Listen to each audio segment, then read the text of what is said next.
తెలంగాణ జాగృతి రాజకీయ పార్టీగా అవతరించనుంది. వచ్చే నెల 25న రాజకీయ పార్టీగా ప్రకటించనున్నట్టు కొద్దిసేపటి క్రితం తెలంగాణ జాగృతి అధ్యక్షురాలు కవిత ప్రకటించారు. ప్రస్తుతం కవిత ఉన్నారు. మేడం, పార్టీ ఏ విధంగా ఉండబోతుంది? విధి విధానాలు ఎట్లా ఉంటాయి?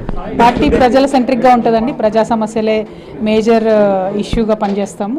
ఏదైతే ఈ ప్రభుత్వం ప్రవర్తిస్తున్నటువంటి తీరు ఉందో, ఏదైతే ప్రభుత్వం జవాబుదారీ లేకుండా వ్యవహరిస్తున్నటువంటి శైలి ఉందో, అది పేద ప్రజలు ఇల్లు గుల్లగొట్టడం కావచ్చు, రావాల్సినటువంటి బెనిఫిట్స్ ఇవ్వకపోవడం కావచ్చు, ఇచ్చినటువంటి బోలెడన్ ఎన్నికల హామీలో ఏది పూర్తి చేయకపోవడం కావచ్చు, వీటన్నిటి మీద కూడా దఫాలుగా దశల వారీగా ఉద్యమాలు చేస్తాం. అల్టిమేట్గా ప్రజలకు బెనిఫిట్ అయ్యేటట్టు ప్రయత్నం చేస్తాం. వచ్చే నెల 25న కొత్త పార్టీ రాబోతుంది. మీ పార్టీకి సంబంధించి ఆ రోజు ఎట్లాంటి కార్యక్రమాలు ఉంటాయి మేడం? అంటే పార్టీ ఆవిర్భావం అనేటటువంటిది డెఫినెట్గా మేము తెలంగాణ మదర్ బోర్డుగా పెట్టబోయేటటువంటి పార్టీ కాబట్టి, తెలంగాణ ఐడెంటిటీ అనేది బాగా ఇంపార్టెంట్గా మేము తీసుకునే పార్టీ కాబట్టి, మా మెయిన్ నినాదమే తెలంగాణ ఫస్ట్ అని ఉంటుంది. అంటే ఏదైనా సరే అందులో తెలంగాణని మొదట కన్సిడర్ చేయాలి అనేది మా ఆలోచన. ఉదాహరణకు దేశవ్యాప్తంగా మేము బీసీలకు 50% బిల్లు మీద పనిచేద్దామని అనుకుంటున్నాం. కానీ అందులో కూడా ఇక్కడ ఉండేటటువంటి బీసీ కులాలు వీళ్ళ మరి నోట్ అయినాయా లేదా, వీళ్ళది కరెక్ట్ ఉన్నదా లేదా, వీళ్ళందరిది వీళ్ళు అనుకుంటున్న జనాభా దామాష ప్రకారం ఉందా లేదా, ఇవన్నీ కూడా వెరిఫై చేయాలి. అంటే ఏదున్నా సరే, ఏ అంశం తీసుకున్నా తెలంగాణ ఫస్ట్.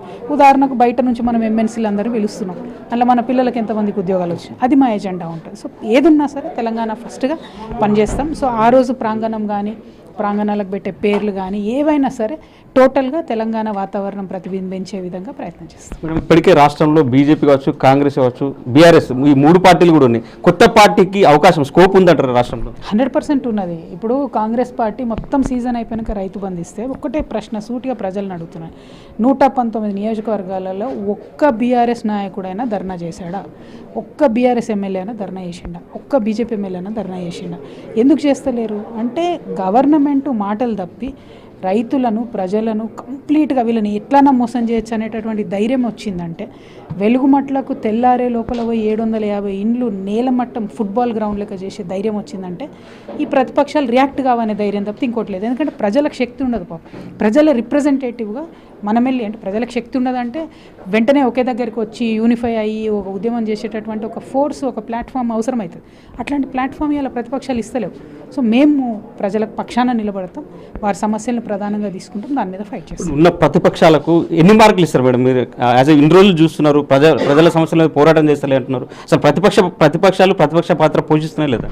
అంటే ఇప్పుడు మనకు ప్రాబ్లం ఏమవుతుందంటే, ఇక్కడ తెలంగాణ రాష్ట్రంలో ముగ్గురు నేషనల్ పార్టీస్ అయిపోయారు. కాంగ్రెస్ వాళ్ళకు తెలంగాణ ఏటీఎం, వీడికెళ్ళి పైసలు తీసుకోవాలి, వేరే రాష్ట్రాలలో ఖర్చు పెట్టాలి. బీజేపీ వాళ్ళకేమో ఈడ ఓట్లు తీసుకోవాలి, 8 మంది ఎంపీలు గెలిపించుకోవాలి, కానీ బడ్జెట్లో ఒక 8 కొత్తలు కూడా మనకి ఇవ్వద్దు. ఇక బీఆర్ఎస్ వాళ్ళు మేము తెలంగాణ కాదు, మేము నేషనల్ పార్టీ అని చెప్పుకున్నారు. తెలంగాణ ఇష్యూస్ మీద మాట్లాడారు, తెలంగాణ తల్లి బొమ్మ మారిస్తే మాట్లాడారు, రైతులకు రైతు బంధు రాకపోతే మాట్లాడారు, ఏదైనా మాట్లాడకుండా ముందుకెళ్ళిపోతున్నారు. సో వాళ్ళు 3 నేషనల్ పార్టీస్ అయిపోయినాయి. మనకు ఒక ఇంటి పార్టీ కావాలి, ఈ టైంలో ఇంటి ప్రజల గురించి మాట్లాడే పార్టీ కావాలి, అది మేమవుతాం.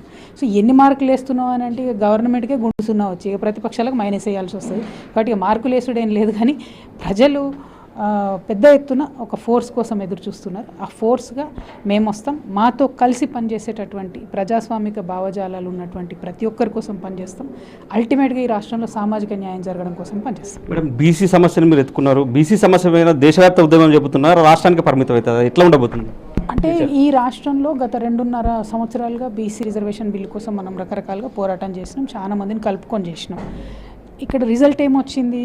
బిల్లులు పెట్టించగలిగినాం గవర్నమెంట్తో, కానీ బీజేపీతో బిల్లులు పాస్ చేయలేకపోతున్నాం. సో దీనికి క్రక్స్ ఎక్కడ ఉంది? ఢిల్లీలో ఉంది. అయితే ఢిల్లీ ఉద్యమం ఢిల్లీలోనే చేయాలని ఏం లేదు.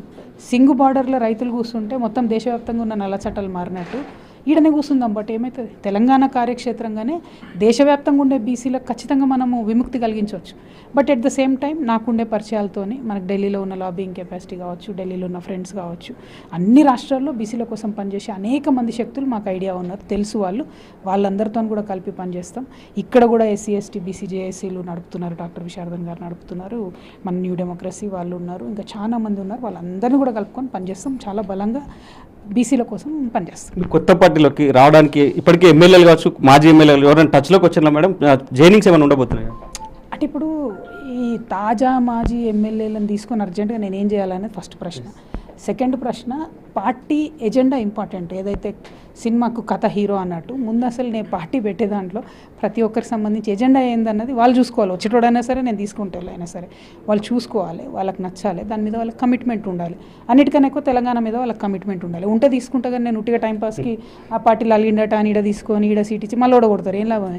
అట్లా కాదు. సో అల్టిమేట్గా ప్రజల కోసం పనిచేయాలనుకునే వాళ్ళను గెలిపించే స్టేజ్కి కూడా తీసుకొస్తాం మేము. అట్లేం లేదు గెలిచేటోనే రెడీగా ఉన్న లీడర్ తీసుకొచ్చుకుంటాం, అట్లా కాదు. అట్లా వచ్చేటోళ్ళు వెల్కమ్, అట్లా 10% మంది ఉంటారు. బట్ లీడర్స్ని తయారు చేయాలి. బీసీలకి లీడర్స్ రావాలి, లేడీస్లకి లీడర్స్ రావాలి, యూత్లకి లీడర్స్ రావాలి. ఇప్పుడు విమెన్ రిజర్వేషన్ వస్తుంది అంటారు. కంప్లీట్గా మనకు ఒక 90 మంది విమెన్ ఎమ్మెల్యేస్ కావాలండి. ఏడికెళ్ళి లీడర్స్ కావాలి కదా. సో ఆ క్యాడర్ని కూడా మేము నిర్మించుకుంటాం మా పార్టీతోని.